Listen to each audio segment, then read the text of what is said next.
So your current company, Steamroll, and your coin, Rolecoin, you're leveraging blockchain.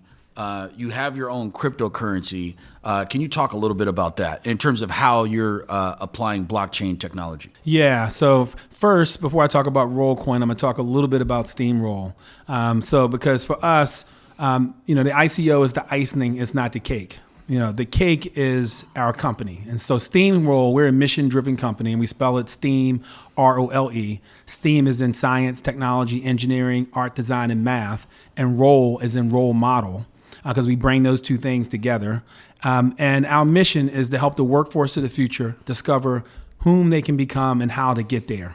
And we do that with our Steamroll mobile app. We want to make it so that busy STEAM professionals, like engineers at Google or designers at Nike or people at SpaceX, can really showcase who they are and how they got to where they are in our app, which is analogous to kind of Tinder meets Snapchat for discovering your dream career. So we make it easy for these role models to sort of record little story clip videos about how they grew up, who inspired them, etc., so that anyone, any steamer, we call our users steamers, and they are students and aspiring young professionals, primarily ages 13 to 30, but primarily I would say college students who are trying to figure out how to get to that next level. They can receive inspiration and guidance from a huge network of people who look like them, who are killing it in STEAM professions, and actually learn their skills and earn while they learn. So we introduced Rolecoin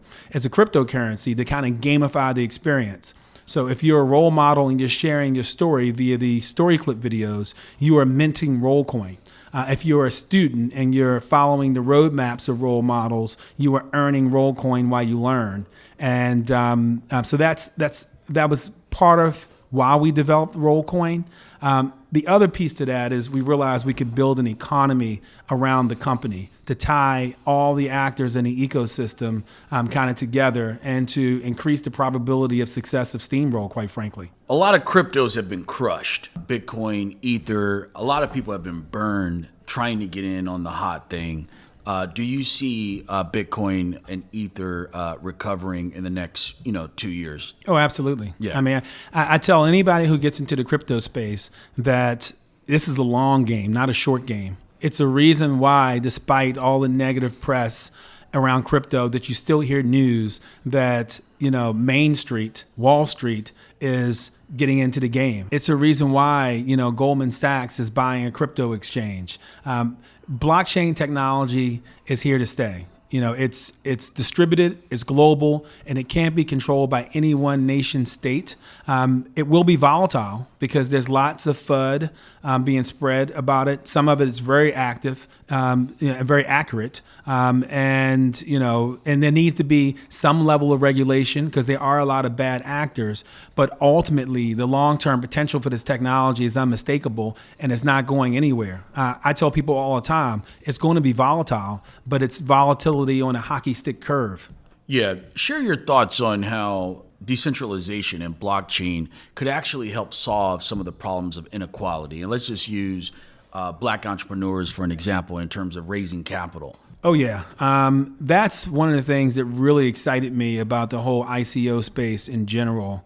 When I look at Silicon Valley, I've been here for quite a while.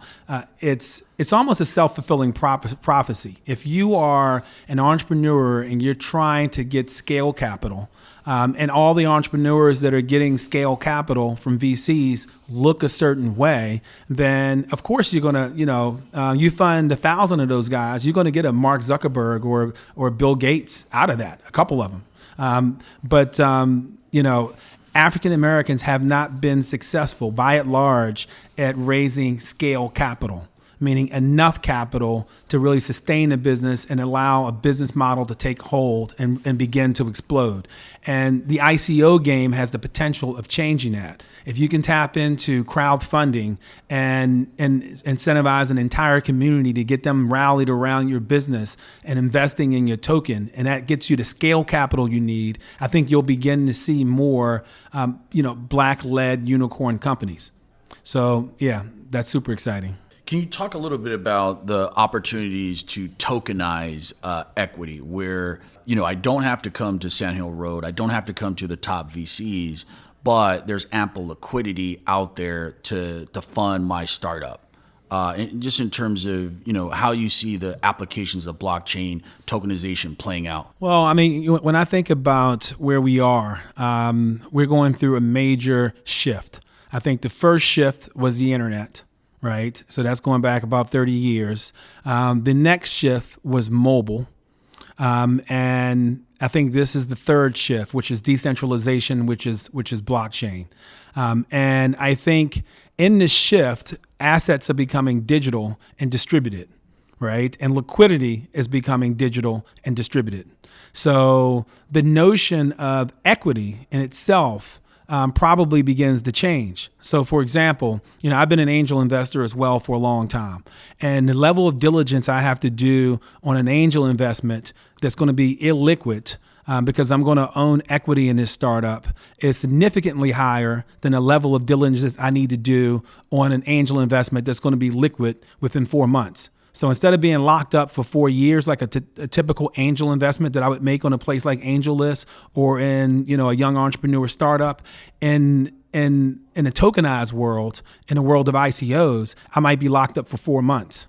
So I can get in and get out much quicker, which changes sort of the whole element of diligence in general. So it changes the game quite a bit. So I love the fact that I can acquire almost a proxy for equity. I don't even need equity, right? Because at the end of the day, the point of owning equity is to be able to generate a return. If I can invest, buy in or buy out of somebody's business in a highly liquid fashion, that gives me everything I need. So, to me, that excites me to no end. And to be able to offer investors an opportunity to buy into what I'm building without technically giving them any equity, through a token like Rolecoin is also interesting. Now, I do think it's a very tight line between what is a utility and what is a security. So you kind of got to balance that.